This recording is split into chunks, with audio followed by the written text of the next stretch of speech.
예, 오늘 이 시간 여기까지 광고 마치고요. 바로 우리 지미선 우리 찬양 사역자, 우리 CCN 가수, 예전에 한번 우리 교회에서 모신 적이 있어요. 온가족 체육 가족 수련회 할 때 한번 모셨는데 아직도 기억이 나요. 너무나 좋아가지고 내가 꼭 기회 되면 다시 한번 모시리라. 오늘 그날이 되었어요. 우리 여러분들 축제잖아요. 그러니까 찬양할 때 호응도 잘하시고 아멘도 할렐루야도 크게 하셔도 돼요. 우리 한번 큰 박수로 우리 모셔보도록 하겠습니다.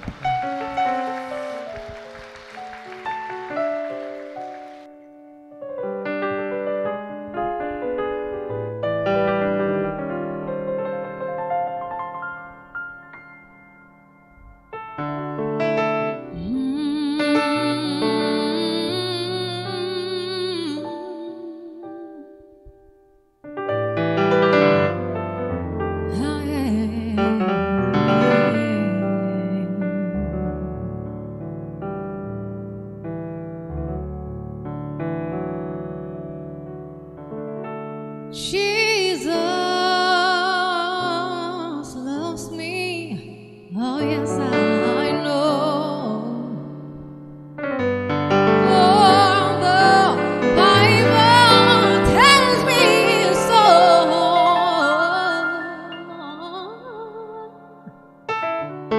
It wants to Him belong. Yes.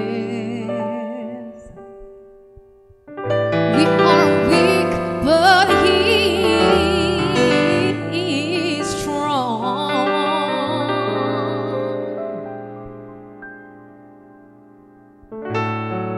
Jesus loves me, yes.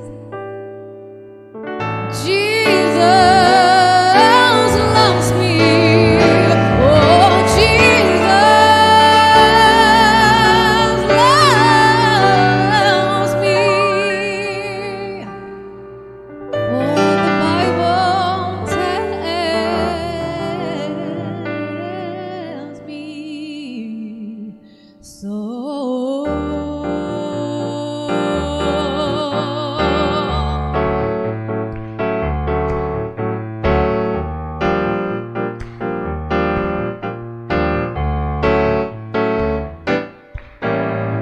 예수 사랑하심은 거룩하신 말일세. 우리들은 약하나 예수 권세 많도다. 날 사랑하심, 날 사랑하심, 날 사랑하심 성경에 써있네. 날 사랑하심, 날 사랑하심, 날 사랑하심 성경에 써있네. 아멘. 여러분 만나서 반갑습니다. 저는 CCN 가수로 활동하고 있는 지미선입니다.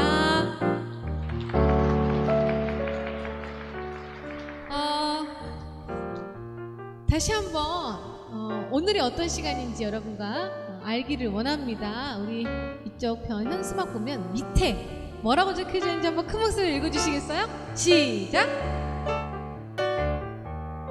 새 생명 뭐예요? 이게 발음을 잘 하셔야 돼요. 우리 아까 9시 예배 때 보니까 새 생명 숙제, 홈워크, 숙제로 발음하셨는데 새 생명 뭐라고요? 네, 축제입니다. 축제에 걸맞게 끝나고 나가실 때 아주 맛있는 떡이 준비되어 있는데 특별히 그 떡은 제가 정말 좋아하는 떡이에요. 무슨 떡인지는 제가 비밀로 일단 하도록 하겠습니다. 먹기에도 보기에도 좋은 떡 여러분 선물로 가져가시길 원하고요. 진짜 굶주리지 않을 예수님의 생명의 떡도 선물로 받아가시는 귀한 축제 되셨으면 좋겠습니다. 예수 사랑하심이라는 찬송가를요 약간 흑인들이 부를 법한 가스펠 느낌으로 여러분께 짧게 들려드리고요. 이제는 여러분과 함께 부르고 싶어서 함께 해주실 수 있으시죠? 하실 수 있으시죠? 네, 감사합니다. 그러면 우리 옆에 계신 분들한테 이 마스크로 얼굴에 거의 뭐 70%가 가려 있지만 눈으로 하트를 쏘시면서 널 사랑하심 널 사랑하심 성경에 써있네 함께 축복하는 시간 갖도록 하겠습니다. 준비되셨죠? 원, 투, 쓰리, 포. 널 사랑하심 널 사랑하심 널 사랑하심 성경에 써있네. 더 큰 목소리로 눈 보시면서 앞뒤로도요.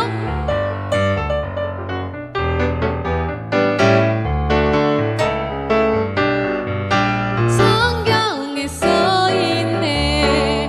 아직 우리가 이 축제의 느낌이 잘 나지 않는 것 같아요. 약간 눈 마주치시면서 좀 어색해 하시거든요. 축제는요 어색하지 않고 함께 어울려야 되는 줄로 저는 그렇게 생각하는데요. 다시 한번 더 큰 목소리로 정말 앞뒤로 고개 이렇게 움직이셔서 우리가 그런 걸로는 뭐 코로나 위험 전혀 없으니까요. 앞뒤 눈으로 움직이시면서 다시 한번 마지막으로 해볼까요? 널 사랑하심 널 사랑하심 널 사랑하심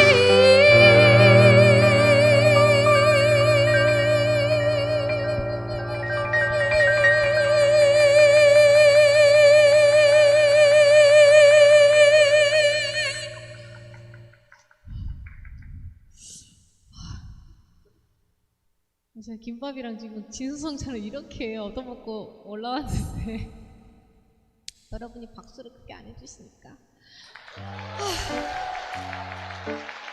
그렇게 많이 먹었는데도 힘이 안 나가지고 축제는요 박수와 환호성이 끊이지 않아야 됩니다. 하나님 감사합니다. 여러분 우리를 사랑하신다는 하나님의 약속이 어디에 적혀있다고요? 제 아리따운 얼굴에? 너무 부인하시면서 성경이라고 어디에 써 있다고요? 어디에요? 맞습니다. 성경에 성경에 성경에 성경에 성경에 성경에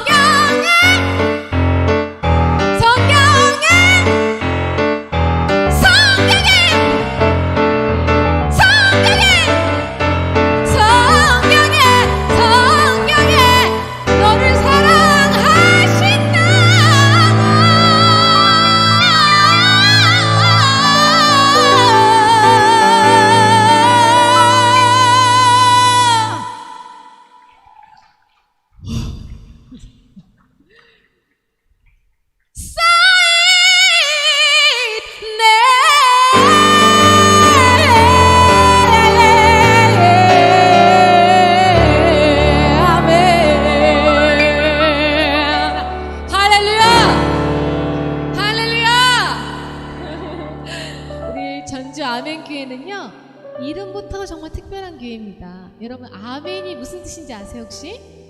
그렇게 이루어질 것을 믿습니다라는 아주 적극적이고 긍정적인 하나님 약속에 대한 화답의 표현이에요. 여러분을 사랑하신다는 약속이요 성경에 한번 성경책 열어보셨어요? 작은 글씨로 엄청난 두께로 이 두께가 다 뭐라고요? 여러분을 사랑하신다고 써놓으셨대요. 아멘이신가요? 아멘이신가요? 그 모든 사랑과 축복 여러분 다 받으셨는 줄 지금 믿습니다. 아멘 아멘. 그렇게 하신 주님께요 큰 영광방송 올려드릴게요. 주님 우리를 사랑하심에 감사합니다. 할렐루야.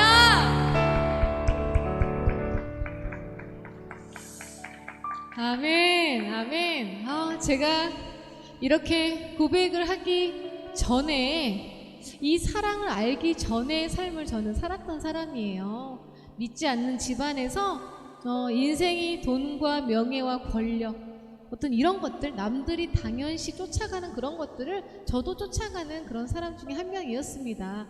신이 어딨냐며 라고 생각한 그런 저였는데요. 예수님 없는 삶이 아마 제가 지금 들려드릴 이 노래와 참 닮아 있는 것 같아서 준비했습니다. 우리 어른들 한 번쯤은 들어보셨을 노래예요. TV에서요. 시인과 춘장의 가시나무라는 곡이 있습니다. 이 곡을 여러분과 나누면서 여러분의 힘든 시기들 또 아픈 마음들 이 노래가 들려질 때 우리 예수님께서 치료해 주시는 귀한 시간 됐으면 좋겠어요. 여러분과 가시나무 나누도록 하겠습니다.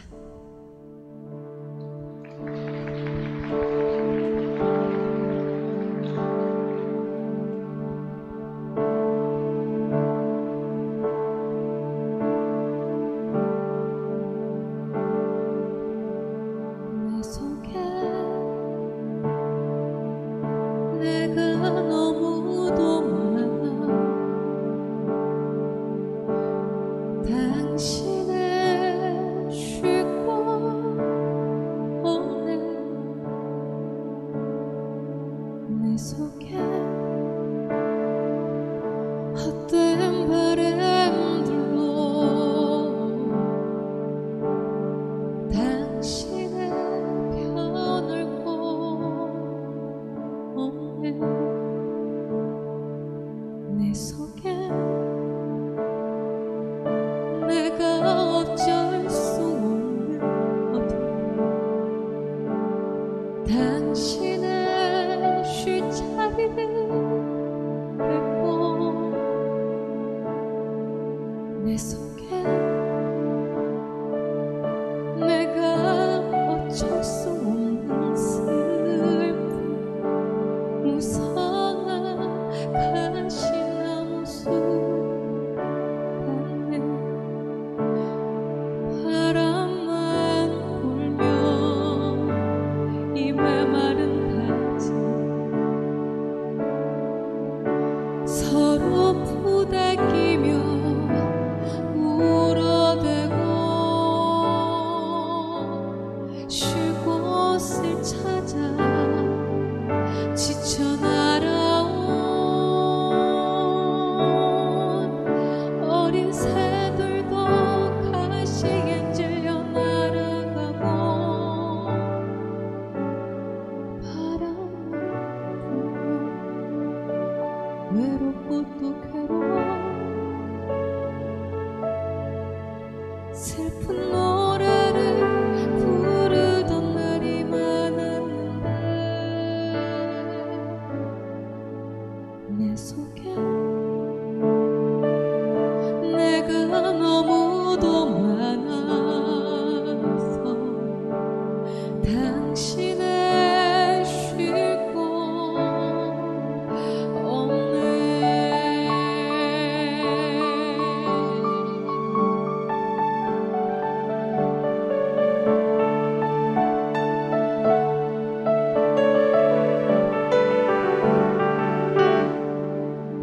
바람만 불면 이 메마른 가지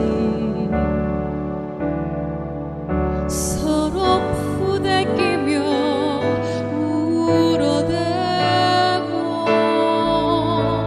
쉴 곳을 찾아 지쳐 날아온 어린 새들도 가시에 찔려 날아가고 바람만 불면 외롭고 또 괴로워 슬픈 노래를 부르던 날이 많았는데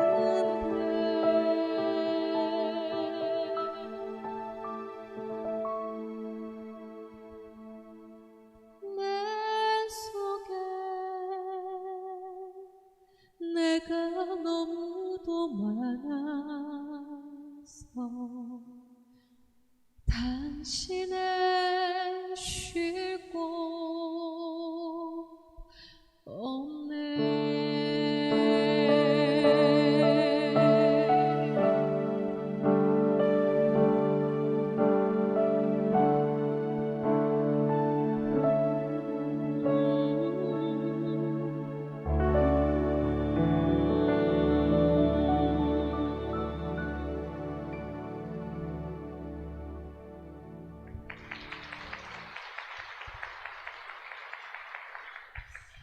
저는 이 노래를 부르고 나면 기분이 굉장히 좋습니다. 왜냐하면 저는 이제 더 이상 이런 인생을 살고 있지 않기 때문에요. 하지만 이 노래를 나누면 네, 나도 옛날에 그랬는데 여러분 얼굴에는 근심 걱정이 다시 가득해지시고 그때의 슬픔이 얼굴에 좀 묻어나는 것 같아요.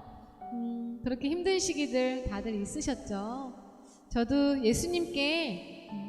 예수님께서 불러주신 그런 계기가 있습니다. 그래서 예수님께 저의 마음을 토로할 수 있게 된 그런 귀한 계기가 있어요. 그런데 그 계기가 슬픈 일과 힘든 일과 이렇게 맞닿아 있어요.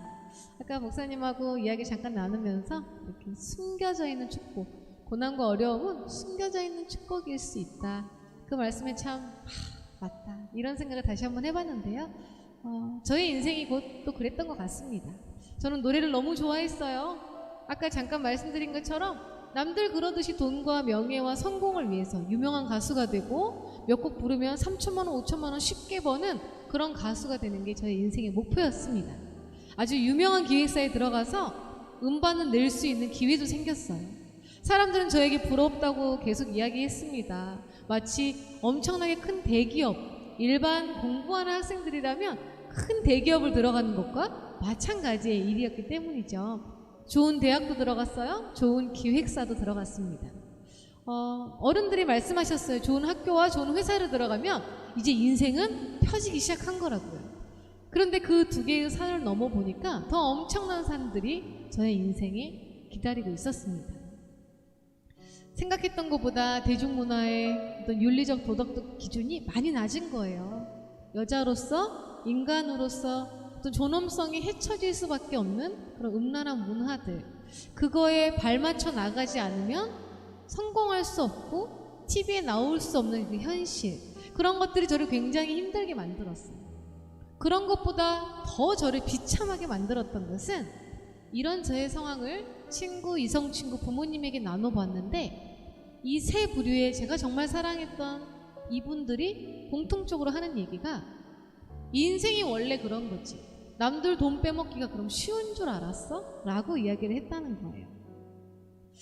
지금처럼 제가 지금 교회 다니는 것처럼 그들 중 누군가가 내가 너를 위해 기도해 줄게. 힘든 일 있을 때마다 나한테 얘기해. 내가 너를 위해 중보기도 해줄게. 내가 너의 이야기를 들어줄게. 이렇게 말하는 사람이 없는 거죠. 그러면서 점점 집도 가난하고 마음도 가난해지면서 자꾸 이상한 쪽에 에너지를 쏟기 시작을 했습니다. 노래 연습을 아주 열심히 했던 에너지를요. 그래, 인생이 내 마음대로 풀려가지 않는구나. 그러면 나도 그냥 내 인생 자유롭게 살아야 되겠다 라고 결정을 하게 됐어요. 술과 음란한 문화들, 게임 중독 이런 것들에 손을 대기 시작을 했습니다. 헤어나올 수 없는 아주 유혹적인 것들이었어요. 내 힘으로 아무것도 할 수 없는데 그런 어떤 방탕한 문화들은 제가 쉽게 할 수 있는 거예요.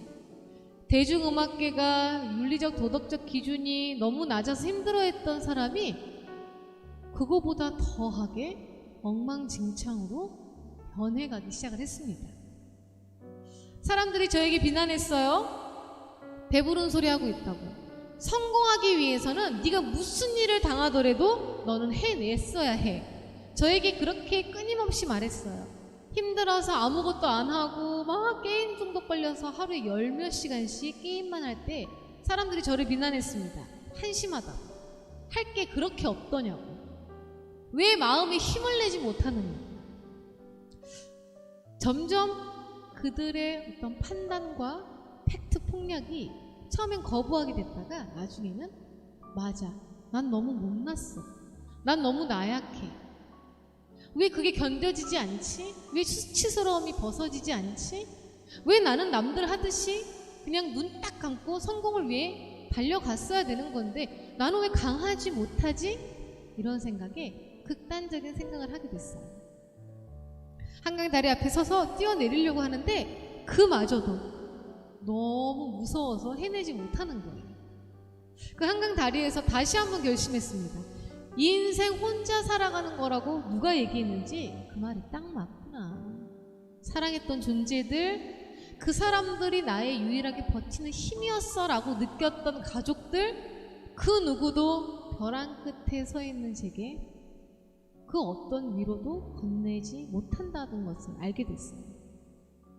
저는 술집 번화가에 아주 코딱지만한 원룸에 살았습니다. 전 전라도 광주 사람인데요, 서울에 올라가서 코딱지만한 자취방에 살았는데 거기는 술집 골목이었어요. 술집 골목들에 있는 주택들이 굉장히 저렴한 편입니다. 날마다 보는 게 흥청망청. 어떤 면에서는 뻑 상기돼서 웃고 떠들고 있어요. 이런 술집 번화가가 조용한 날이 딱 하루 있습니다. 일주일 중에 언제일까요? 언제일까요? 일요일 저녁입니다. 다들 돌아갈 가정이 있어요. 다들 출근해야 될 회사가 있더라고요. 다들 돌아가야 될 학교가 있더라고요. 근데 저는 기획사도 나와버리고 학교도 휴학계를 내고 부모님과는 떨어져 지내고 그 누구도 나를 위로하지 않고 저는 돌아갈 곳이 아무 데도 없더라고요. 저는 일요일날 밤에 가장 쓸쓸함을 느끼곤 했어요. 그렇게 허무하게 그 귀한 시간들을 허비하면서 살아가다가 극단적인 선택마저도 실패했던 그때 친구 한 명이 교회를 가자고 했습니다. 아주 적나라하게 이렇게 얘기했어요. 너나 다니라고. 만져지지도 보여지지도 들려지지도 않는데 무슨 신이 있냐. 나는 보이는 것만 믿어. 이런 식으로 아주 툭 쏴서 붙였어요. 친구가 거듭 저에게 교회를 가자고 얘기했습니다. 돌이켜보니까 예전부터 계속 저에게 그렇게 인도자들이 있었더라고요. 초등학교 때도 중학교 때도 고등학교 때도 대학생 때도 힘든 지금까지도 저를 계속 전도하고자 저를 계속 예수님께서 품으로 부르고 계셨다는 것을 나중에 알게 됐어요. 어느 일요일이었습니다. 게임 중독에 빠져가지고 게임을 하기로 했는데 약속이 취소됐어요. 저는 할 게 없어졌어요. 친구한테 연락했습니다. 야, 너 어디냐고. 마침 예배가 다 끝났으니 자기 교회로 오라는 거예요. 그래서 저는 당연히 제가 그렇게도 싫어했던 교회에 안에 들어가게 하진 않겠구나라는 믿음을 가지고 그 친구를 만나러 갔습니다. 교회 건물이 어마어마하게 크고 예뻤어요. 1번 멋있다. 2번 저 돈이 어디서 났을까? 저는 1번이었을까요? 2번이었을까요? 2번이었어요. 친구 따라 여름 성경학교 가서 공책도 받아보고 주일날 교회라는 곳을 갔더니 요만한 색종이를 주더니 5달란트, 10달란트, 저기 가면 떡볶이로 바꿔줘. 놀라운 그 지폐의 사용법에 대한 것을 알게 되고 교회에서 되게 특별한 문화적인 경험이 있음에도 참 재밌었었지 해놓고도 대한민국 언론이 원체 교회를 싫어하다 보니까 그런 거에 자꾸 노출되는 거예요. 그러면서 저도 교회를 미워하게 되는 거죠. 그러니 좋은 교회, 거기서 행복하게 웃으며 나오는 사람들을 보는데 상대적인 박탈감이 느껴졌어요. 나는 이렇게 외롭게 버려진 인생으로 엉망진창으로 또 그런 선택들을 하고 살았던 저의 모습. 근데 이 사람들은 왜 이렇게 밝아? 예배당은 왜 이렇게 크고 예뻐? 이런 마음을 막 먹고 있는데 친구가 들어오래요. 더위를 이기지 못하고 건물 안으로 들어갔습니다. 저는 그때 몰랐어요. 큰 교회에 오후 2시에 예배가 있는지를. 친구가 저를 2시 예배 데리고 간 거죠. 앞에 찬양팀 찬양이 다 끝났어야 저는 고민해야 했습니다. 그냥 뛰쳐나갈지 1시간만 참을지, 그래 너가 노력한 것도 가상한데 그냥 내가 1시간만 참아줄게 라는 마음으로 사실 앉아 있었어요. 그리고 생각했습니다. 뭐라고 거짓말을 하면 막 그것이 알고 싶다에 막 교회 나오던데 거짓말쟁이들, 나도 그렇게 돈을 좀 벌어봐야지. 아주 나쁜 마음을 먹고 처음 보는 목사님을 2층에서 내려다보고 있었어요. 그 목사님께서 기도가 딱 끝나시는 것 같더니 말씀 구절 하나를 읽어주셨는데 처음 들은 그 말씀 구절, 그게 뭐라고? 세상에 대한 원망, 가난한 부모에 대한 원망, 친구, 이성 친구에 대한 실망감, 무엇보다 이 모든 게 다 못난 너 때문이야. 다 못난 내 탓이야. 저를 없애버리고 싶어 했던 그런 충동, 그런 마음으로 꽉 둘러싸져 있는 저의 마음의 성벽이 와르르 무너지는 것 같았어요. 이 말씀을 들었을 때요. 나의 길 오직 그가 아시나니 나를 단련하신 후에 내가 정금같이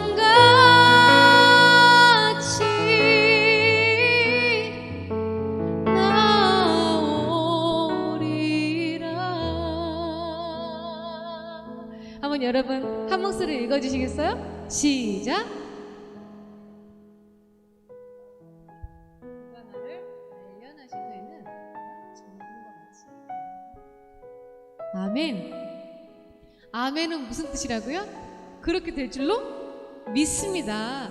여러분, 우리는 정금으로 다듬어지는 과정입니다. 아멘. 아멘.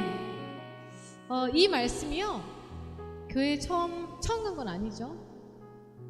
그냥 친구의 마지못한 성화 때문에, 그래 뭐라고 얘기하는지 기법이나 좀 수법이나 알자, 이 못된 마음에 다리를 꼬고 탁 앉아있는 저에게 하나님의 음성이 들리는 것 같은 착각이 드는 거죠. 지금은 은혜란 단어 쓸 수 있지만 그때는 착각이 들었어요. 너가 왜 힘든지 나는 알고 있어. 네가 또 얼마나 아팠을지, 너가 얼마나 외로웠을지, 너가 얼마나 버림받았는지 나는 잘 알고 있어. 내가 너를 위로할 것이고 내가 너를 싸매줄 것이야. 네가 죽음이 유일한 탈출구로 느껴보지 않은 사람처럼, 가난이 평생 너무 수치스러워서 돈에 억눌려 살아보지 않은 사람처럼 내가 너를 반짝반짝한 금처럼 내 앞에 나아오게 하겠다. 여러분 아멘이세요? 이렇게 해석돼서 들리는 거예요. 누군가 저를 금덩이로 보시는 분이 있더라고요.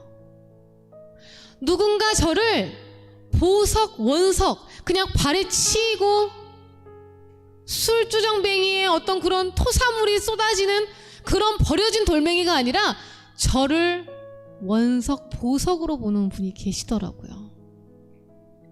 마음의 벽돌이 와르르 무너지면서 눈물이 갑자기 쏟아지기 시작했어요. 그럴 때 가장 낯선 건 바로 제 자신이었습니다. 교회를 얼마나 미워했고 얼마나 증오했는지 잠깐 들어보셨지만 아시겠죠. 그랬던 저에게 이성이 나는 시퍼렇게 살아있는데도 하나님의 그 해석된 그 말씀이 이게 육성으로 귀로 들린 건 아니에요. 머리에서 울렸달까? 마음에서 울렸달까?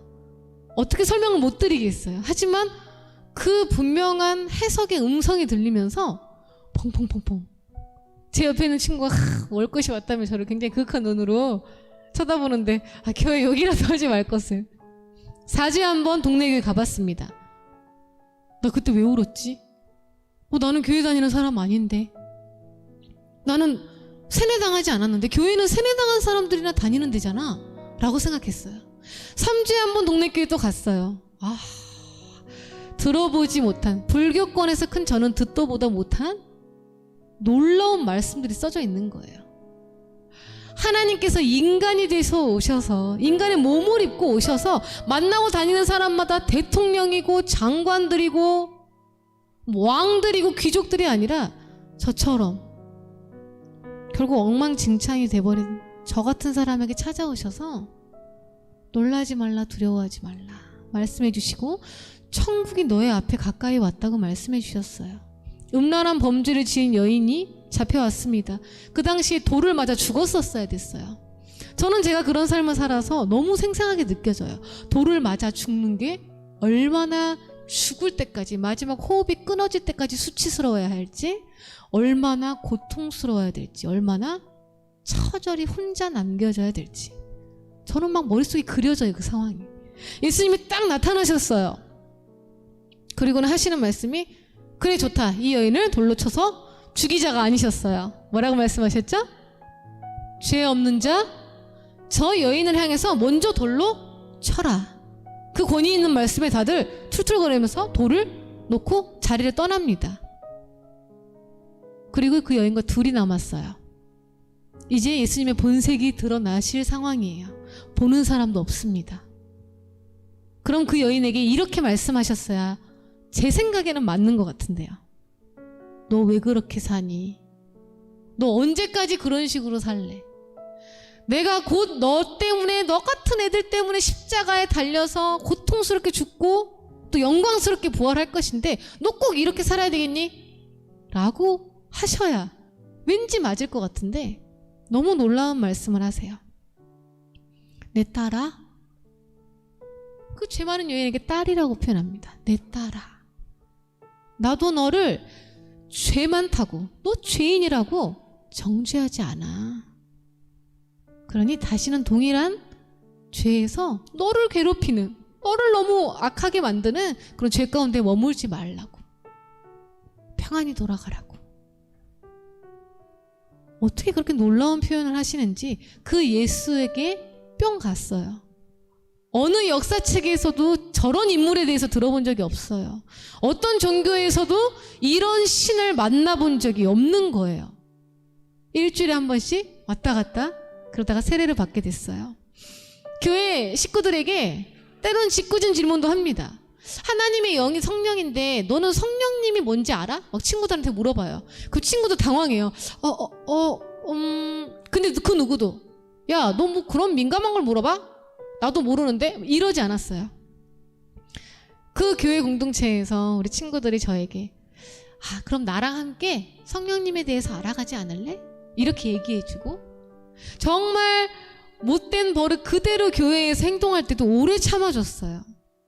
그러면서 저의 모습을 되돌아보게 되는 거예요. 교회 갔다가요, 초반에는 끝나고 세상 친구들하고는 술 마십니다. 그렇게 이중적인 생활을 했어요. 그런데 어느 순간부터 첫 차가 뚫릴 때까지 술을 먹는 행동이 나의 인생의 행복과 아무것도 연관되지 않는다는 깨달았습니다. 기도의 힘이 모를 때인데요, 친구들이 주중에 말씀 문자를 보내주는 거예요. 이 말씀을 보는데 너의 생각이 났어. 내가 너를 위해 기도하고 있어, 미선아. 그렇게 얘기해 주는 거예요. 그 문자들에 감동받기 시작했습니다. 이 바쁜 시대에 누가 나를 위해 시간 내서 기도해 준다? 너무 놀랍더라고요. 그리고 누군가한테 기도를 받는 건 기쁜 일이잖아요. 누군가 나를 축복해 주는 일이니까요.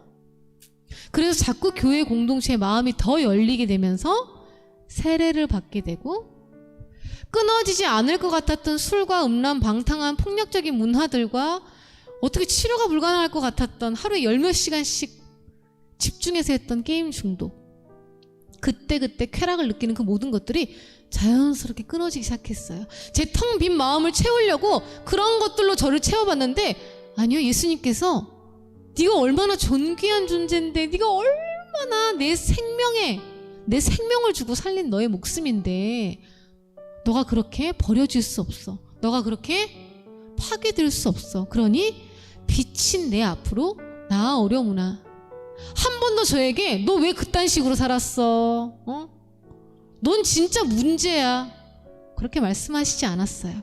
100개의 죄가 있다면 99개의 죄를 저는 다 지어본 사람인데요, 그런 저에게도 늘 따뜻하게 말씀해 주셨어요.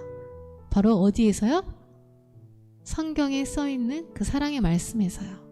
그리고 저의 노래는 가시나무를 부르며 뾰족뾰족해졌던 그런 저의 삶이 예수님이라는 크고 놀라운 포도나무를 만나서요, 어쩜 포도가 이렇게 탐스럽고 보는 이로 하여금 탐스럽고 먹음직스럽다고 느낄 정도로, 또 많은 사람들과 그 열매를 나눌 수 있는 그런 예수님의 귀한 포도나무에 이렇게 탁 접붙임된 새로운, 저도 더 이상 가시나무가 아니라 저도 탐스러운 열매를 모든 사람들과 나눌 수 있는 그런 열매를 꿈꿀 수 있는 삶으로 바뀌게 도와주셨습니다.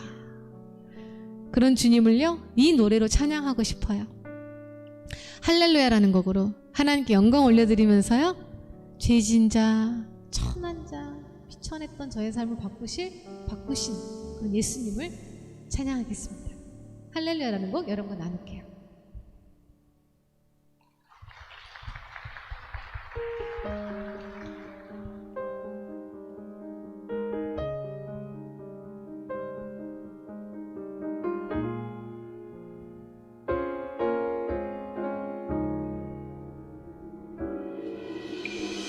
날 보고 있는 거죠.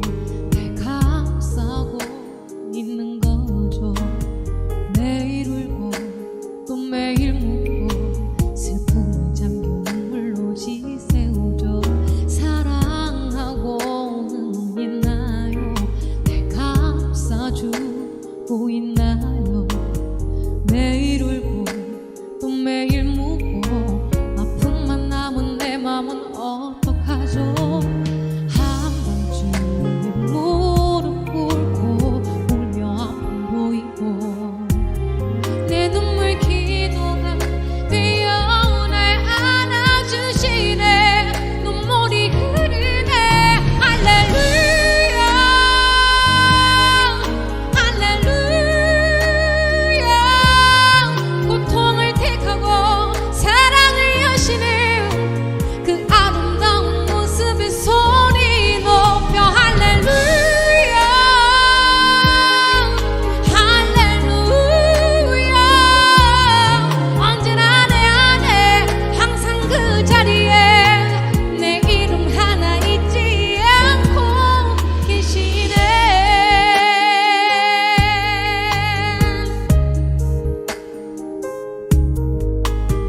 외면하고 또 애원하고 하루에도 몇 번씩 반복하죠. 이런 날 보고 있나요? 난 아직 그대로인데 내 모습이 부끄러워서 자꾸만 숨는 날 왜 부르신 거죠? 잃은 번 없는 죄 안아주시고 나보다 더 울고 더 많이 아파하실 텐데 눈물이 흐르네.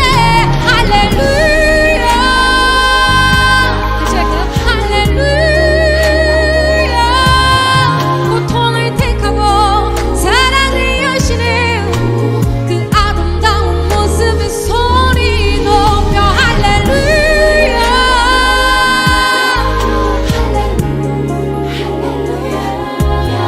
언제나 내 안에 항상 그 자리에 내 이름 하나 잊지 않고 계시네. 사랑이 넘쳐 흘러 아픔도 잊어버리고 내 맘도 상처도 기적과 같이 아물죠.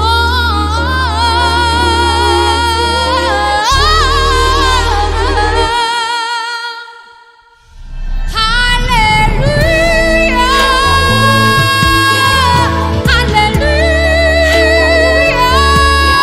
고통을 택하고 사랑을 여시는 그 아름다운 모습에 소리 높여 할렐루야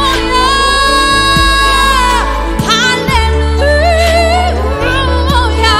언제나 내 안에 항상 그 자리에 내 마음과 기쁨과 내 삶을 드리네.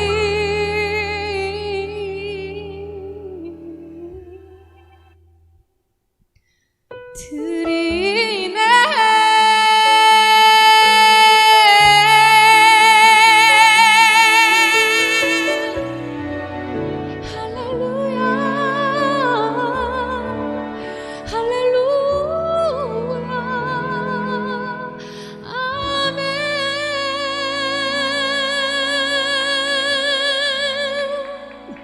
할렐루야.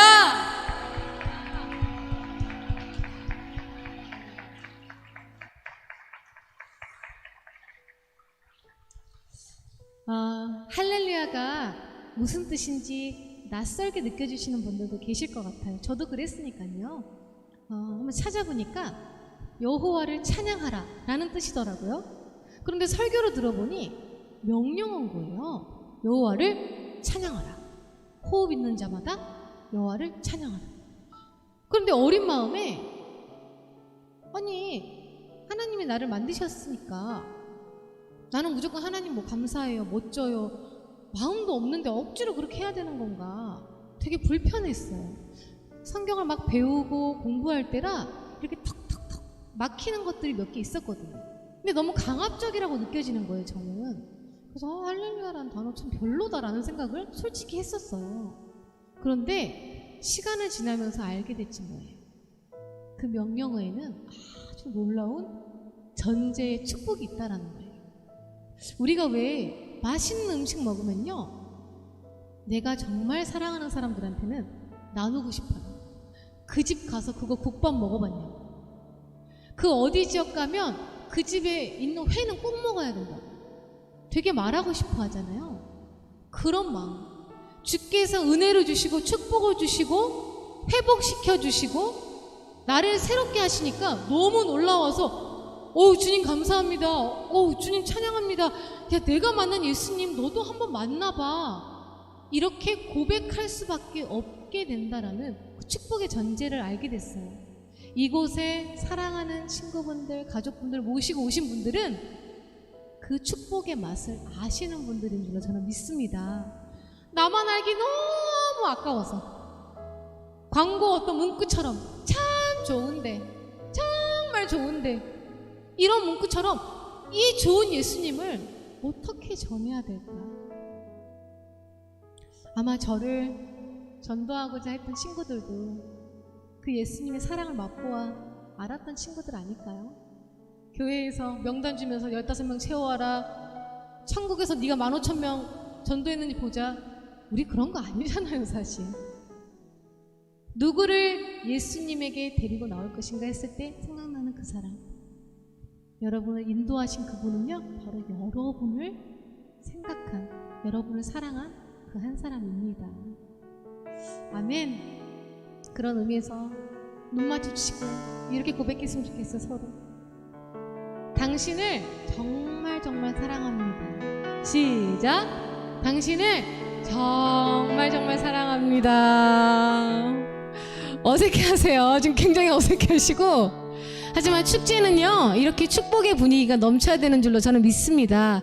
교회는요, 이렇게 축복과 격려가 넘치는 곳입니다. 아멘. 특별히 전주 아멘교회는요, 그런 주님의 축복을 받아 누리는 특별한 교회인 줄로 믿습니다. 아멘. 아멘.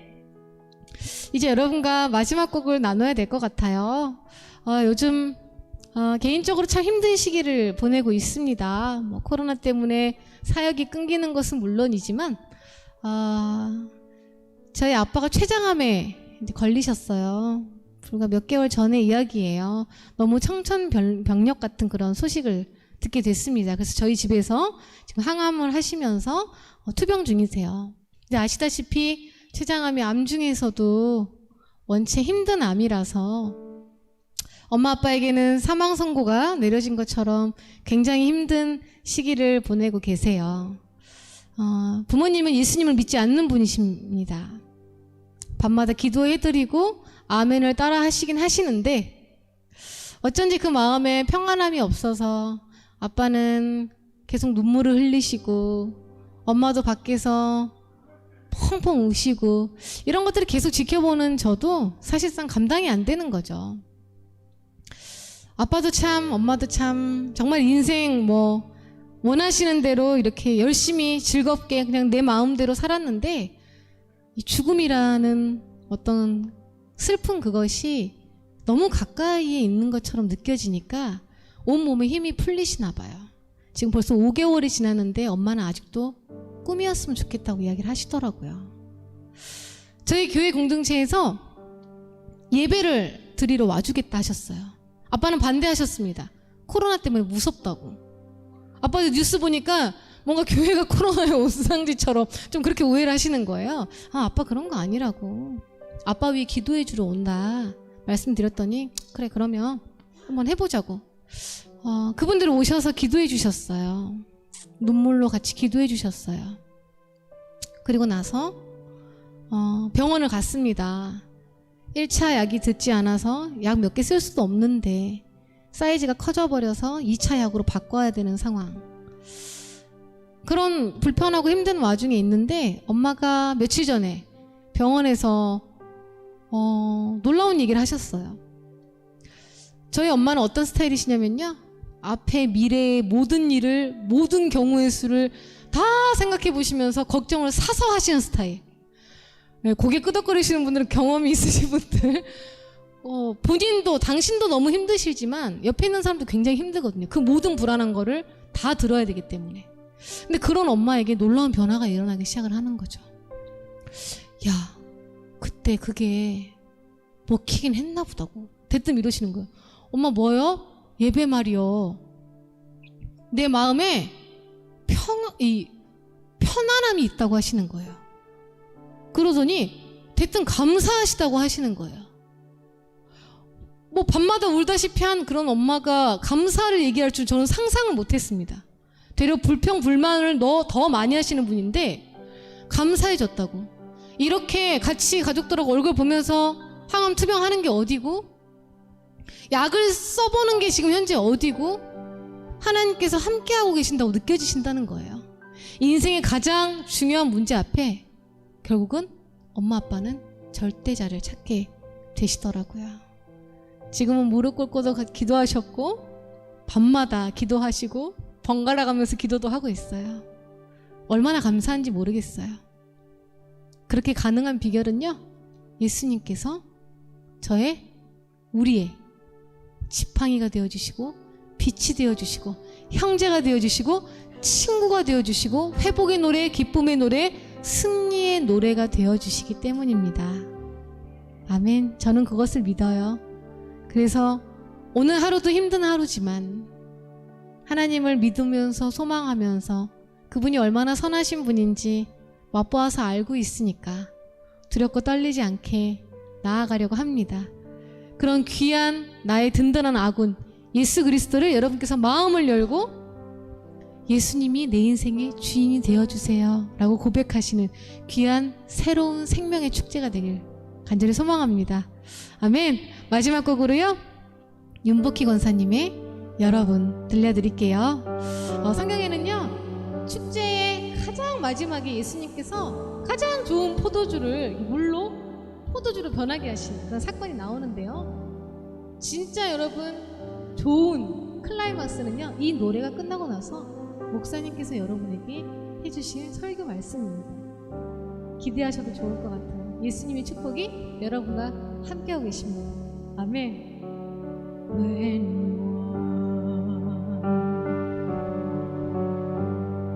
through the cloudy day,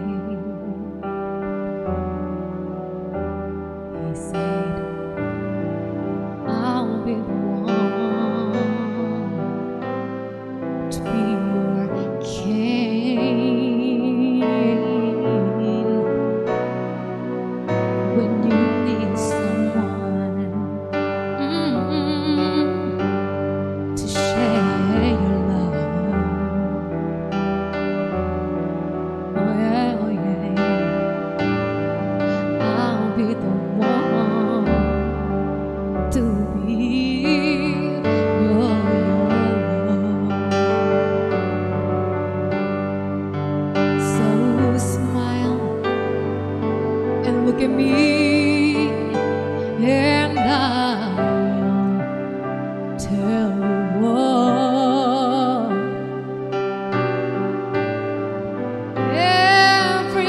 Everybody's passing through this way, so have faith and be told you can't stop now. Now is the start. This is the way, the only way. We've got too much, got to work high up there. He's the start, he's the way, the only way. 나는 너의 영원한 노래야.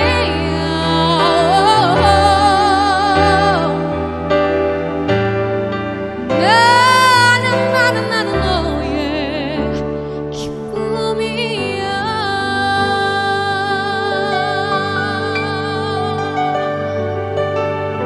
예수님께서 여러분에게 이렇게 말씀하시는 줄 믿습니다. 그 사랑을요, 다시 한번 옆에 계신 분들과 이렇게 나눴으면 좋겠어요. 당신이 힘들 때 내가 친구가 되어주겠습니다. 시작. 당신이 힘들 때 내가 친구가 되어주겠습니다. 아멘. 그렇게 예수님의 사랑을 우리 서로 전하는 우리 모두가 되었으면 좋겠습니다. 네, 아시는 분들 함께 부를까요? 어두운 밤 험한 길 가운데. 어두운 밤 험한 길 걸을 때 내가 너의 등불이 되리.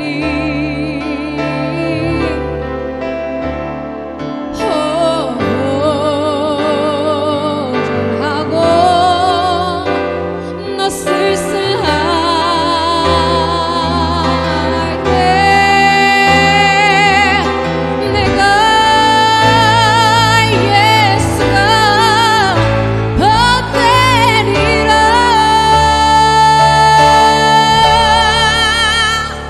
나는 너의 영원한 형제여.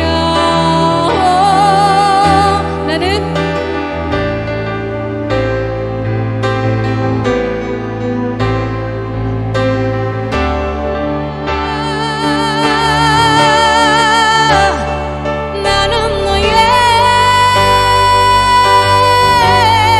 영원한 노래야.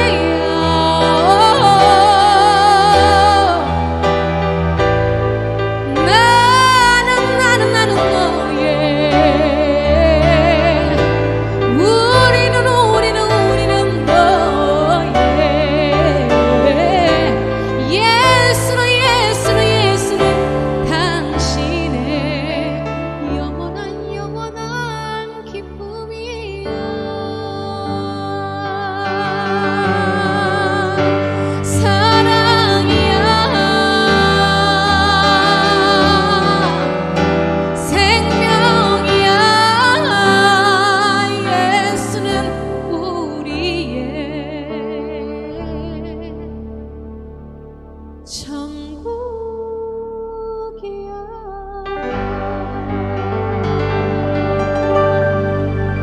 우리와 함께 하신 우리 생명 되시는 예수님을 찬양합니다.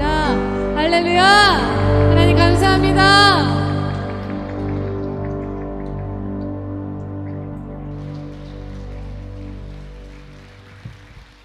다시 한번 큰 박수로 감사합니다. 감사합니다.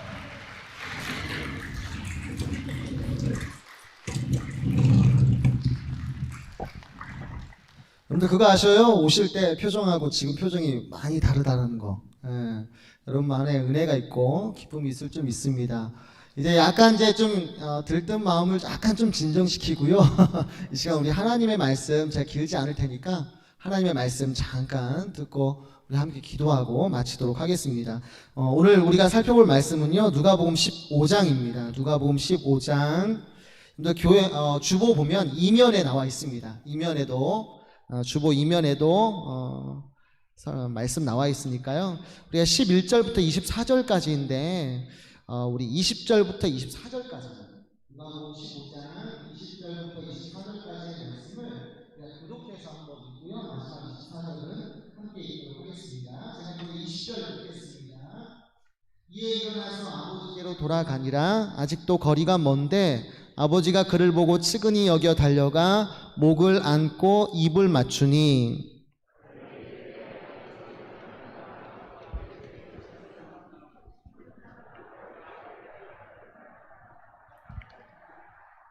아버지는 종들에게 이르되 제일 좋은 옷을 내어다가 입히고 손에 가락지를 끼우고 발에 신을 신기라.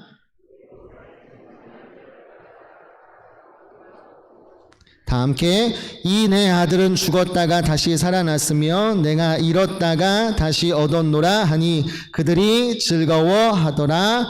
아멘. 여러분들 우리가 인생을 살다 보면 내 인생이지만 참 내 맘대로 되지 않는다라는 것을 종종 느낄 때가 있습니다.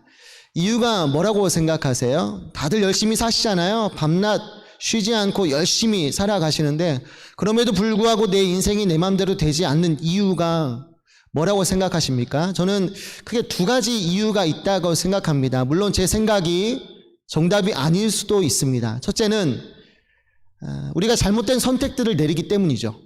왜 내 인생이 내 마음대로 되지 않을까? 그것은 나의 잘못된 선택 때문이라고 생각해요.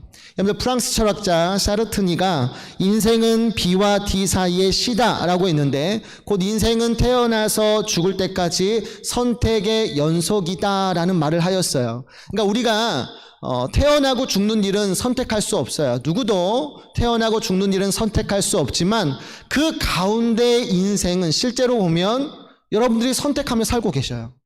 마음대로 선택하며 마음대로 살고 계시는 것이 있어요. 태어나고 죽는 것은 내 마음대로 되지 않지만 그 가운데 인생은 실제적으로 여러분들이 마음대로 선택하면서 그 인생을 이루어 가고 있다는 사실이죠. 근데 문제가 있어요. 문제가 뭐냐면 그렇게 우리가 대부분의 선택들을 함에도 불구하고 그것들 모두가 좋은 결과는 아니었다라는 거예요. 많은 선택들을 하셨겠지만 곰곰이 생각해 보세요. 다 좋았나요? 아니에요. 대부분이 좋지 않았다라는 것을 느끼실 거예요. 이유가 뭘까요? 그 행동 뒤에 숨은 심리학이라는 책을 보면 이처럼 사람이 잘못된 선택을 내릴 수밖에 없는 이유로 3가지를 들고 있는데요. 첫째는 현실에서 어떤 선택을 하는데 무한한 시간이 주어지지 않는다라는 거. 그러니까 생각할 시간이 별로 없다라는 거예요. 어떤 선택을 내릴 때 깊이 선택하고 내리면 참 좋을 텐데 그런 시간 자체가 우리에게 주어지지 않는다라는 거죠. 두 번째는 어떠한 대안들에 대해서 충분한 정보가 주어지지 않아요. 모든 정보들이 불완전하고 불확실해요. 세 번째는 많은 변수들이 있죠. 어떤 선택을 할 때 전혀 예상치 못한 변수들이 여기저기서 튀어나오기 때문에 우리는 선택을 할 때 잘못된 선택을 내릴 수밖에 없다라는 거예요.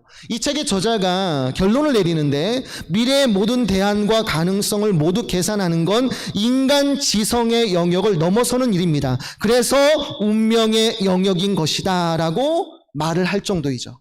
잘못된 선택들을 내리는 거예요. 두 번째는 통제되지 않는 상황이에요. 통제되지 않는 상황이 일어나기 때문에 내 인생이 내 마음대로 되지 않아요. 지난 주일이었어요. 예배가 끝나고 제게 2 아이가 있거든요. 10살짜리 초등학교 2학년 딸하고 유치원 이제 졸업할 아들이 있는데 그 2 자녀를 양손으로 잡고 이렇게 집으로 걸어갔을 때예요. 뭐가 좋았는지 시합하듯 뛰어가고 있었는데 갑자기 저 멀리서 멀지 않은 곳에서 멍멍 하더니 이 주차장 쪽에서 개 한 마리가, 크지 않은 개 한 마리가 갑자기 우리에게 쏜살같이 달려드는 것이었어요. 아마 웃고 뛰는 소리에 이 개가 흥분했나 봐요. 흥분해서 우리 아이들을 물려고 막 달려드는 거예요. 순간 제가 어떻게 했을까요? 에이구 뭐니 하고 도망칠 수는 없잖아요. 아버지인데. 아이들을 제 뒤에 숨기고 그 개와 대치를 했어요. 노려보면서 어떻게든 쫓아내려고 정말 애를 썼습니다. 만약에 제때 주인이 나타나서 막아서지 않았다면 그 개새끼, 욕 아니에요? 흥분해서 그 개새끼 분명 저한테 크게 걷어차였을 거예요. 경황이 없어가지고 주인에게 뭐라고 한마디도 못하고 집에 돌아와서 이제 좀 마음이 진정됐죠. 진정되고 나니까 문득 이런 생각이 드는 거예요. 만약 그 자리에 내가 없고 아이들만 있었다면, 그 개가 조그만 개가 아니라 맹견이었다면 어떻게 됐을까? 생각만 해도 너무나 끔찍하고요. 불안해지더라고요. 근데 여러분 생각해 보세요. 이게 우리 인생 아니에요? 이게 우리 인생이에요. 전혀 예상치 못한 상황에서 갑자기 뭐가 튀어나와요? 개새끼가 튀어나오는 거예요. 개새끼가 튀어나와서 우리의 인생을 사정없이 물어뜯는데요. 지금으로 말하면 코로나19도 개새끼잖아요. 갑자기 튀어나와서 우리 인생 정말 힘들게 만들고 있고요. 뭐 가난, 질병, 우울증, 교통사고, 화재, 죽음 등 정말 통제되지 않는 문제들, 끔찍한 문제들이 쉴 새 없이 우리 가운데 일어나기 때문에 내 인생이지만 내 마음대로 되지 않는 것을 우리가 자주 깨닫게 됩니다. 그러면 물어봅시다. 이처럼 잘못된 선택들과 통제되지 않는 상황으로 내 인생이 내 마음대로 되지 않을 때를 느낄 때 여러분들은 어떻게 행동하세요? 내 마음대로 되지 않는 그 인생 어떻게 회복시키고 어떻게 행복하게 만들 수 있을까요? 여러분들 그 방법 혹시 아세요? 가지고 계신가요? 여러분들 오늘 본문을 보면 너무나 좋은 아버지 밑에서 무엇 하나 부족함 없이 누리는 한 아들이 나와요. 근데 이 아들이 북한군보다 강하고 호암마마보다 더 무서운 중2병에 걸렸나 봐요. 하루는 아버지에게 와서 대뜸 하는 말이 뭐냐면, 아버지, 내가 받을 유산 주세요. 지금 주세요. 내가 받을 유산 지금 달라고 아주 무례하게 말하는 거예요. 여러분, 당시 사회적 관습에서 살아있는 아버지에게 이렇게 유산을 달라고 말하는 것은 무슨 말이냐면, 아버지 죽어버려요. 아버지 빨리 죽어버려요. 굉장히 무례한 말과 똑같거든요. 근데 이렇게 이 아버지가 이 아들로부터 참기 힘든 모욕적인 말을 들었잖아요. 근데 그 순간에 이 아버지가요, 그 아들에게 아무 말도 하지 않아요. 아무 말도 하지 않고 오히려 그 아들의 요구대로 유산을 떼어줍니다. 아들이 그 유산을 가지고 얼마 지나지 않아서 아버지의 품을 떠나 먼 나라로 갔고요. 거기에서 그 유산 가지고 좋은 일을 한 것이 아니라 정말 허랑방탕하게 삽니다. 방탕하게 살아요. 술과 활락가에 젖어가지고 방탕하게 살다가 가진 돈을 다 날려버립니다. 돈이 없으면 사람도 떠나가잖아요. 아무도 남지 않습니다. 때마침 그 나라에 심한 큰 기근이 들게 되고, 어쩔 수 있나요? 먹고 살기 위해서 남의 집 하인으로 들어가서 비참한 삶을 살게 됩니다. 너무나 배가 고픈데 돼지 구정물 속에 들어가 있는 그 돼지 사료, 그것조차 주는 이가 없어서 너무나 외롭고 너무나 쓸쓸한 삶을 살아가는 거예요. 온 세상에 그 한 사람만 뚝 떨어진, 아무도 그에게 신경 쓰지도 않고요, 아무도 돌보지 않는 그런 삶을 살게 되어지는 것이죠. 여러분, 생각해 보세요. 이 아들이 아버지에게서 유산을 받아가지고 먼 나라로 왔을 때는 분명 장밋빛 인생을 꿈꾸었을 거예요. 하지만 아버지의 품을 떠나고 방탕한 생활을 하는 등 잘못된 선택들이 이어지고요, 심한 기근이 들었잖아요. 통제되지 않는 상황이 일어나니까 그 좋던 인생이 하루아침에 뭐예요? 절망의 나락으로 떨어지게 되어지는 것이죠.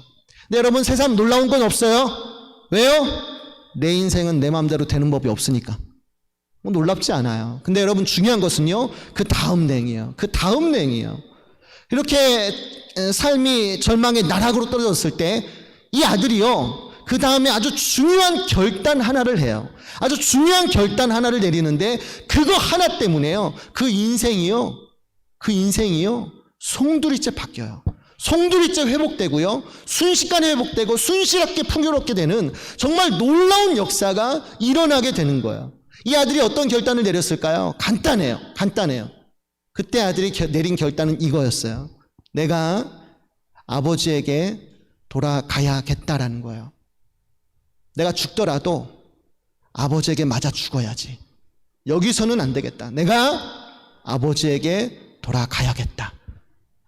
이 결단을 내린 거예요. 여러분들, 아버지의 마음을 찢어놓고 온 불효자식이에요. 가지고 있는 그 많은 재산을 다 날려먹은 방탕한 아들이에요. 아버지 앞에서 얼마나 죄스럽겠어요. 그 마음이 너무나 죄스럽지만 그럼에도 불구하고 그가 내가 아버지에게 가야지. 거기서 맞아 죽더라도 내가 아버지에게 가야지. 그리고 그 결단으로 아버지에게 갔을 때 정말 전혀 예상치 못한 일이 일어나는 거예요. 어떤 일이 나는 줄 아세요? 20절 후반절을 보면 아직도 거리가 먼데 그 아버지가 아들을 보고 측은히 여기는 거예요. 측은히 여겨서 그 버섯발로 달려가 목을 안고 입을 맞추었다라는 말씀이 나오는 거예요. 그러니까 아들이 멀리서 오는데요, 아마 아버지는 매일같이 동네 어귀, 그 마을 어귀에 기다렸던 것 같아요. 기다렸다가 아들이 터벅터벅 걸어오는 것을 보고 그 아들이 용서해달라고 말하기도 전에, 엎드려서 아버지 내가 죄인이요 말하기도 전에 그 아버지가 너무나 불쌍히 여기가지고 그 마음에 국률심이 일어나서 막 달려가는 거예요. 그 늙은 아버지가 버섯발로 달려가서 그 아들을 끌어안고 그 아들을 자기의 아들로 기쁘게 받아주었을 뿐만 아니라 그를 위해서 성대한 잔치까지 베풀어 줬다라고 얘기하고 있는 거예요. 한마디 책망의 말도 안 했어요. 이놈의 자식, 막대기를 찾아서 후려친 적도 없어요. 꾸짖는 말도 하지 않았어요. 아들이 집을 나갈 때나 돌아올 때나 똑같아요. 아버지는 아무 말도 하지 않아요. 대신 그 아들을 따뜻하게 안아주는 거예요. 여러분들, 이 감동적인 장면을요, 네덜란드 화가 렘브란트가 그림을 그렸는데 돌아온 탕자라는 제목의 그림이에요. 한번 보여주시겠어요? 이 성경의 감동적인 장면을 이렇게 그려놨어요. 보시면 알겠지만 늙은 아버지가 아들을 안고 있죠. 아들은 너무나 죄스러워서 마음이 아파서 미안해서 얼굴을 들지 못해요. 가만히 있어요. 근데 그 늙은 아버지가 먼저 와서 포근하게 안아주는 거예요. 근데 여러분, 이 그림들에는 몇 가지 특징들이 있거든요. 근데 그 중에 하나가 뭐냐면, 이 아버지가 이 아들을 안고 있는 두 손이 있잖아요. 이 두 손이 다르게 그려졌어요. 다르게 그려졌어요. 두 번째 사진 보여주시겠어요? 좀 확대된 사진인데 보이시나요? 그 아들을 안고 있는 그 두 손, 아버지의 두 손이요, 다르게 그려졌어요. 한 손은 어떻게 그려졌죠? 굉장히 강하고 투박한 아버지의 손으로 그려졌어요. 그러니까 이 아버지의 손이라는 것은 어떻게 보면 삶에 지쳐 쫓겨나온 그 아들에게 힘과 소망을 주는 아버지의 손으로 그려지고요. 다른 한 손은 좀 다르죠? 굉장히 부드럽고요, 섬세하게 그려졌어요. 이 어머니의 손이에요. 그러니까 이 아들의 연약한 부분을 감싸주는 그 어머니의 뭐예요? 사랑, 긍휼, 용서. 이 모든 것들을 표현하고 있는 거예요. 여러분들, 실제로 이 아버지가 측은히 여겼다라고 했을 때 이 긍휼을 뜻하는 히브리어 단어 라함이라는 단어가요, 젖먹이를 향한 어머니의 사랑을 표현할 때 이 다함이라는 단어가 쓰여집니다. 측은히 여긴다라는 것은 어머니의 사랑을 표현하는 단어이기도 해요. 여러분들, 제가 이 어머니의 사랑하면 문득 떠오르는 시 하나가 있어요. 여러분들, 2014년 4월 16일 날 무슨 일이 일어났는지 아시죠? 세월호 침몰 사건이 일어났죠. 세월호가 침몰하고 그때 정말 많은 어린 학생들이 죽었어요.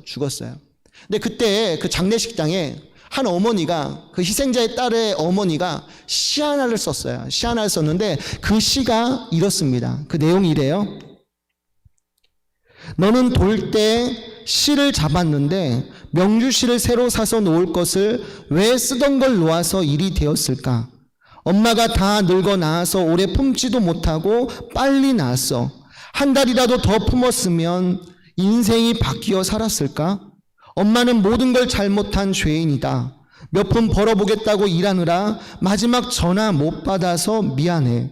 엄마가 부자가 아니라서 미안해. 없는 집에 너같이 예쁜 딸을 태어나게 해서 미안해. 그리고 마지막 말이 뭐냐면, 엄마가 지옥 갈게, 딸은 천국 가. 마지막에 엄마는 지옥 갈게, 딸은 천국 가라는 이 말을 제가 들으면서 가슴이 먹먹해지더라고요. 딸을 위해서 자기는 지옥까지 갈 수 있다라는 이 어머니의 사랑이 얼마나 깊고 넓은지를 우리가 확인할 수 있잖아요. 근데 여러분, 본문 속에 그 아버지에게도 이런 사랑이 있는 거예요. 이런 어머니의 사랑이 있는 거예요. 그래서 아들이 돌아왔을 때 아들이 누구이고 어떤 삶을 살았는지 이거 전혀 상관없이 어떻게 해요? 아들이 돌아와준 것만으로도 이 아버지의 마음은 너무나 기쁜 거예요. 너무나 기쁜 거예요.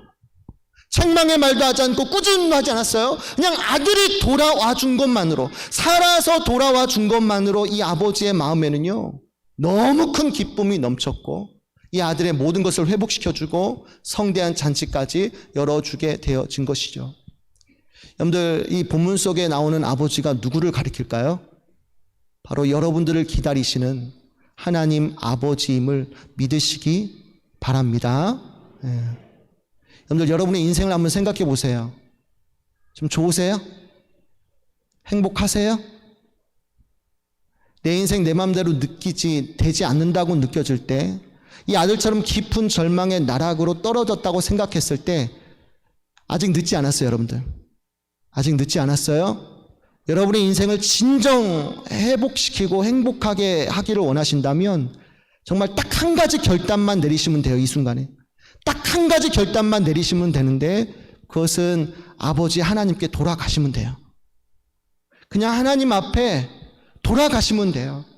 하나님을 의지하려고 돌아가시면 돼요. 특별히 그 아버지께서 이 땅에 보내신 예수 그리스도, 그 예수님 앞에서 자신의 죄인됨을 고백하시고요, 그 예수님을 나의 주로 고백하고 인정하며 믿기만 하시면요, 제가 약속드릴게요, 여러분이 누구이고요, 이제까지 어떠한 삶을 살았든지 그건 상관없어요. 하나님이 여러분을 당신의 아들, 딸로 삼아주시고 여러분과 늘 동행하시며 저 하늘나라 가기까지 늘 지키시고 늘 돌봐주시고 고난 중에도 기쁨과 평안을 주실 줄 믿으시기 바랍니다. 오늘 새 가족들 오셨죠? 교회 안 오셨다가 오랜만에 오신 분들도 계실 거예요. 근데 지금 그분들에게 부탁드립니다. 그냥 행사니까 한 번 온 거야. 혹시 그런 마음을 가지셨다면 다음 주에 한 번 더 오세요. 말씀 한 번 더 들어보시고요. 도대체 여기서 말하는 하나님이 누구인가 진지하게 기도해 보시고 나아가시면 오늘 말씀처럼 정말 하나님의 은혜가 뭔지, 하나님의 사랑이 뭔지 다 누리시게 될 거예요. 오늘 시간 여기 있는 여러분들이 정말 예수님으로 인하여서 참된 행복을 누리시기를 주님의 이름으로 축원해 드립니다. 이 시간 우리가 눈을 감고 좀 한 1, 2분간만, 시간 지났지만 1, 2분간만 우리 함께 기도했으면 좋겠는데요. 오늘 새가족들 오셨잖아요. 새가족도 오시고 또 교회 오랜만에 오신 성도님들 계십니다. 오늘 이분들 놓고 한 1, 2분간만 우리 간절히 기도하시는데요. 기도하실 때 하나님, 이 걸음이 이 한 번만으로 끝내지 말게 하시고 정말 하나님이 이분들 너무나 기다리고 계시는데, 돌아오기만을 너무나 기다리시는데 하나님, 이분들이 정말 하나님을 바로 알고 하나님께 돌아갈 수 있도록, 그 아버지의 품으로 들어갈 수 있도록, 이 험한 세상 가운데 이분들이 아버지로 인하여서, 하나님으로 인하여서 다시 살아나고 다시 구원받고 참된 행복을 누릴 수 있게 해달라고 이 시간 우리 함께 기도했으면 좋겠습니다. 함께 1, 2분간만 함께 기도하도록 하겠습니다. 하나님 아버지 감사합니다. 오늘 이 시간 우리가 말씀 들었습니다. 하나님, 오늘 본문에 나오는 아버지의 마음이 곧 하나님 아버지의 마음인 줄 믿습니다. 지금도 하나님께서는 그 불쌍한 영혼들, 인생의 절망 가운데 처해진 그 불쌍한 영혼들이 자기에게 돌아오기만을 간절히 기다리고 계신데, 하나님 오늘 이 자리에 그와 같은 고백의 역사가 일어날 수 있도록 도와주시옵소서. 그 아버지의 품으로 모두가 들어가게 하여 주시옵시고, 이 험한 세상 가운데 아버지로 인하여서, 하나님으로 인하여서 늘 기쁘고 늘 평안한 삶을 살 수 있도록 인도하여 주시옵소서. 오늘의 이 걸음이 이것으로 끝내지 말게 하시고 다음 주에도 그 다음 주에도 그 다음 주에도 계속해서 이어지게 하시고, 정말 진정 성경에서 말하는 그 하나님의 사랑, 그 놀라우신 사랑을 모두가 다 경험하고 모두가 다 살아날 수 있도록 인도하여 주시옵소서. 하나님, 하나님께 맡겨드립니다. 하나님, 그 마음문을 활짝 열어 주시옵소서. 하나님 함께 하여 주시옵소서. 하나님 아버지 감사합니다. 오늘 이 시간에도 하나님께서는 우리를 기다리고 계신 줄 믿습니다. 우리가 누구이고 이전에 어떤 삶을 살았든지 간에 상관없이 하나님 아버지께서는 우리를 무조건적으로 사랑하시고 무조건적으로 용서하셔서 우리를 당신의 아들, 딸로 삼아주시고 저 하늘나라 가기까지 늘 동행하시며 늘 지키시고 늘 돌봐주실 줄 믿습니다. 오늘 이러한 하나님 아버지 앞에 모든 성도들 다 나아갈 수 있도록, 모든 새가족 기쁘게 나아갈 수 있도록 그 마음은 활짝 열어 주시옵소서. 예수 그리스도, 그분 앞에 모두가 자신의 죄인됨을 고백하게 하시고 나의 구주로 영접할 때 하나님 받아주시고, 이후의 모든 삶 가운데 정말 하나님이 약속하신 놀라운 은혜와 복이 날마다 부어지게 하여 주시옵소서. 오늘 우리의 만남이 이것으로 끝나지 말게 하시고 다음 주에도 그 다음 주에도 계속 이어져서 하나님의 말씀을 들을 때 변화가, 구원의 역사가 일어나게 하여 주시옵소서. 하나님 앞에 모든 것 맡겨드립니다. 감사드리옵고 사랑이 많으신 예수님 이름으로 기도합니다. 아멘. 지금은 우리 주 예수 그리스도의 은혜와 하나님의 사랑하심과 성령님의 교통하심이 지금도 우리를 기다리시는 하나님 아버지의 품에 들어가서 늘 우리와 함께 동행하시고 우리를 지키시며 돌보시는 그 구원의 은혜를 날마다 누리기를 소원하는 주의 백성들 머리머리 위에 이제부터 영원토록 항상 함께 있을지어다. 아멘.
좋았던